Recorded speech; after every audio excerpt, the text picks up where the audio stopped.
অনেক আগে ওনার সাথে একটা কাজ করেছিলাম, এটা হচ্ছে আমার দ্বিতীয় কাজ।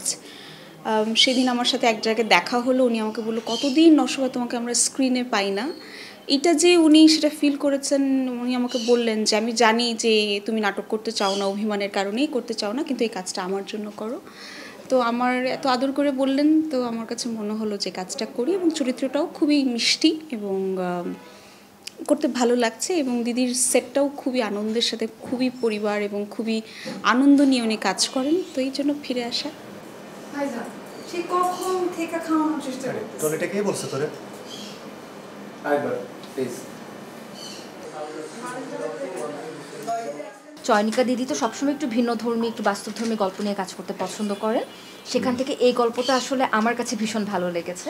খুবই ইম্পর্টেন্ট একটা ক্যারেক্টার অভিনয় করছে আমাদের ফারিহা, এবং she is so brilliant. I hope কাজটা সবার ভালো লাগবে। না কিছু লজ্জা পেও না, বলো। আচ্ছা, এতটুকু বলো যে তোমার চয়নিকা দিদির সাথে তো তোমার প্রথম কাজ, তোমার কেমন লাগছে সেটা বলো। শুনতেছি না, বলে ফেলুন। আরে বলো বলো বলো, দিদির সাথে কাজ, দিদির ডিরেকশনে কাজ করতে কেমন লাগছে? খুব ভালো লাগছে। না ও দেখতে ইচ্ছা করছে না। এটা তো বলে বস বস সরিকে উপরে বসাই দিও। ভালো দিদি। আচ্ছা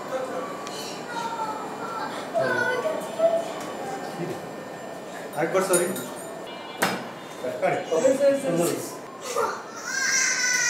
গল্পটা হলো স্বপ্ন ধরার যে মাসুদ ভাই, মাসুদুর রশিদ, ওনার নিজের গল্প, সত্য ঘটনা। সো লিখেছে হলো শফিকুর রহমান শান্তনু। খুবই সেন্সিটিভ একটা, অসম্ভব একটা অন্যরকম গল্প, খুবই টাচি।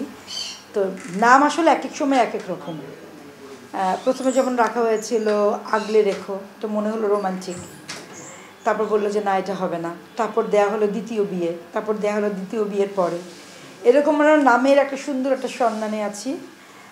কেউ বলেছে আকাশের তারা, তো নামটা এখনও ফাইনাল না, তো আমরা তো কালকে নামটা ফাইনাল করব। আর গল্পটা আসলে খুবই আবেগপ্রবণ, দুইটা মেয়ের গল্প, সাথে একটা বাচ্চা আছে, একটা হাজব্যান্ড আছে, সব কিছু মিলিয়ে খুব টাচি একটা গল্প বলে মানে আমার বিশ্বাস, যেটা অন্যরকম একটা সম্পর্কের গল্প। তুমি যে ব্যাপারটা করেছো খুব বড় ভুল করেছো। সরি বলো। আমিও তো কষ্ট পেয়েছি। সরি বলো। Say sorry. ভাবতে না। মানে তুমি বুঝতে পারছো তুমি কি পরিমাণ দুষ্টুমি করছো?